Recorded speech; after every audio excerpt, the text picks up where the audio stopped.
Dans Demain nous appartient, CIST distribution de cadeaux pour les 7 oies tandis qu'un nouveau personnage fait une entrée remarquée auprès de Victoire et Benjamin. De son côté, François finit par s'expliquer tandis que Georges est bouleversé par un message.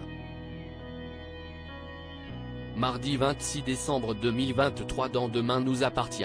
CIST la cohue au marché de Noël. Une multitude de cadeaux sont à disposition des passants autour du grand sapin.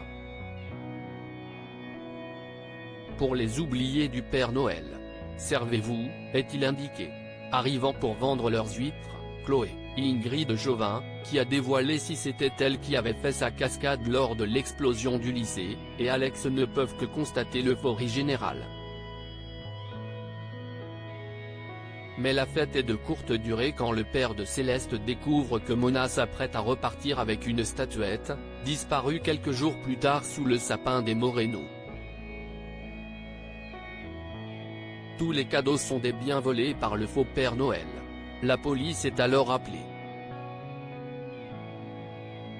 En effet, une caméra de surveillance est branchée juste au-dessus de l'arbre de Noël.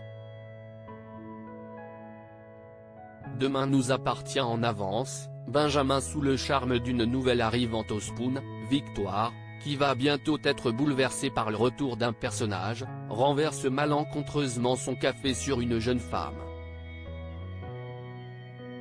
Alors qu'elles sont en train de s'écharper, Soraya arrive. Il s'agit d'Adeline, une amie de lycée qui aimerait bien s'installer à nouveau à 7. Avec son tempérament haut en couleur et sa langue pas dans la poche, celle qui est médecin réussit en peu de temps à rabrouer Simon, et à séduire Benjamin. En effet, venue pour un entretien avec Marianne, la jeune femme croise le pédiatre, visiblement troublé.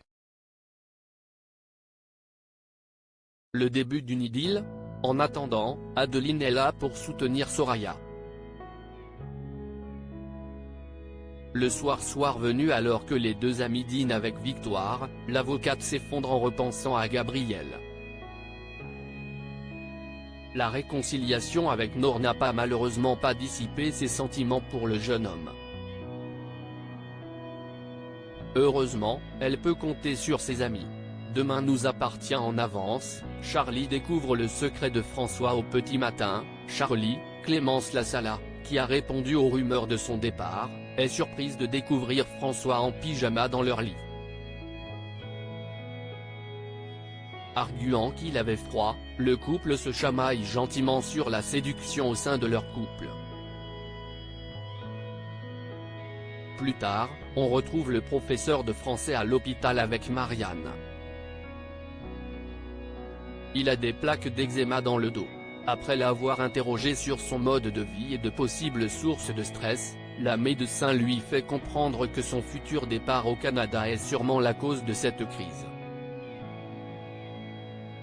À la sortie, il croise Swasik qui ajoute qu'il fait souvent de l'eczéma quand il prend les mauvaises décisions. Le soir, alors qu'Adam lui applique la crème censée le guérir, le père s'épanche. Il avoue que ce départ est surtout une extraordinaire nouvelle pour sa compagne, et qu'il le fait avant tout pour elle.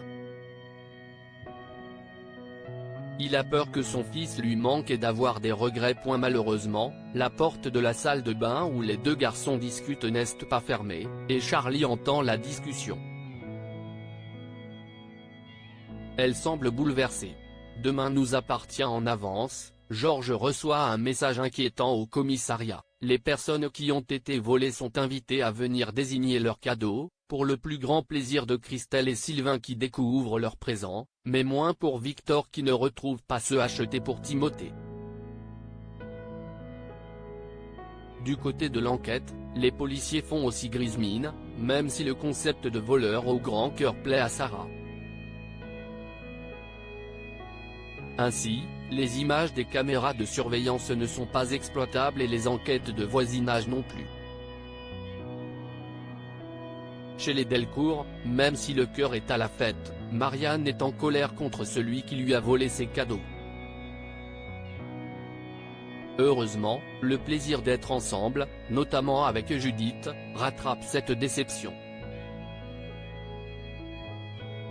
Le soir, au commissariat, Georges reçoit un mail. En regardant le contenu, il semble inquiet. Il demande à Nordine si Martin est déjà rentré. Quand Nordine voit le message, lui aussi semble terrorisé.